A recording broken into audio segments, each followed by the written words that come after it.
النهارده اعزائي الطلبه والطالبات، اولا بعد الترحيب بالساده المديرين الافاضل، زملائي اعضاء هيئه التدريس الكرام، النهارده البرنامج الاذاعي مختلف شويه. النهارده هنتكلم عن موضوع هام وهو ساعه الارض. طبعا الموضوع ده هتسمعوا عنه في وسائل الاعلام المختلفه ووسائل التواصل الاجتماعي بكافه اشكالها في الفتره الجايه. اولا ساعه الارض. طبعا المنظمة في منظمة البيئة العالمية بدأت هذا المشروع بإطفاء الأنوار ومصادر الطاقة المختلفة في العالم كله تضامنا مع ترشيد استهلاك الطاقة. يبقى أولا البرنامج الإذاعي النهارده هيتكلم عن موضوع هتسمع عنه في وسائل الإعلام المختلفة وهو ساعة الأرض. طبعا هتتساءل لماذا ساعة الأرض؟ بدايتها نتائجها أثبتت. أولا ساعة الأرض هي فكرة حصلت في ولاية سيدني في استراليا، الموضوع ده كان عام 2007. أولا عملوا فكرة جميلة جدا ومنظمة البيئة العالمية تضامنت معاه، ومصر بالتأكيد ووزارة البيئة اشتركت في هذه المنظمة غير الحكومية، وهي الحفاظ على الموارد والتنمية المستدامة. أولا ولاية سيدني قامت بإطفاء الأنوار على قارة استراليا كاملة ساعة كاملة.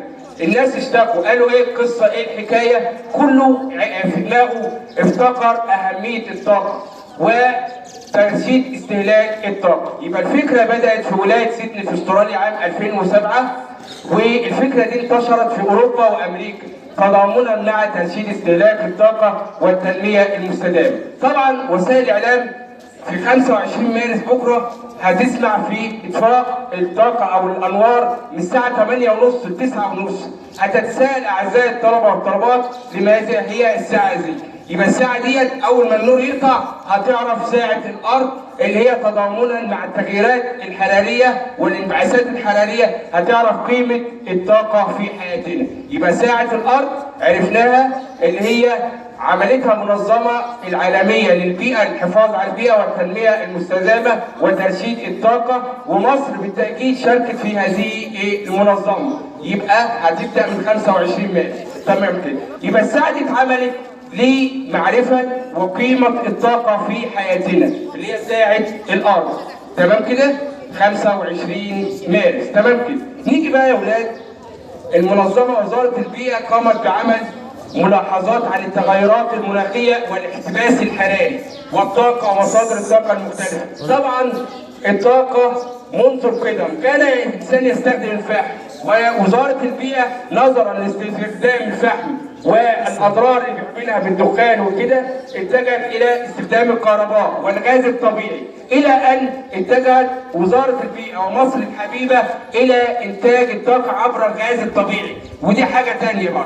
في العاصمة الإدارية الجديدة عملوا نظام فصل، لازم تعرفوا المشروعات القومية في مجال الطاقة. أهم حاجة اللي هو مشروع الطاقة في العاصمة الإدارية الجديدة، وهي فصل الهيدروجين من الماء يبعث طاقة حرارية نظيفة جدا، وهي الدولة ده هتتقدم. تاني حاجة عمل محطات غاز طبيعي في اللي هي الوقود ديت وهتنتشر، يبقى السيارات والحاجات دي هتنتشر بالغاز الطبيعي. يبقى احنا مدرستي كفر ميت الحارون وسراج الدين نعنوا مع جهود الدولة وانتشارها في المشاركة في ساعة الأرض اللي انتوا هتعرفوها والممارسات وجهود. نشكر جهود الدولة اللي عملت أول حاجة تغيير الكابلات المتهالكة بتغيير كابلات أخرى. تاني حاجة عملت إيه دولتنا الحبيبة؟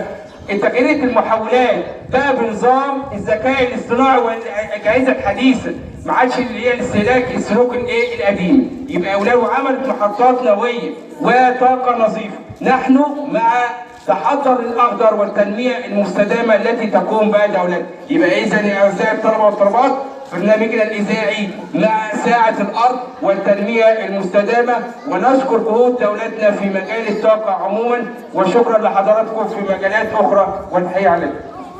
شكرا لحضراتكم.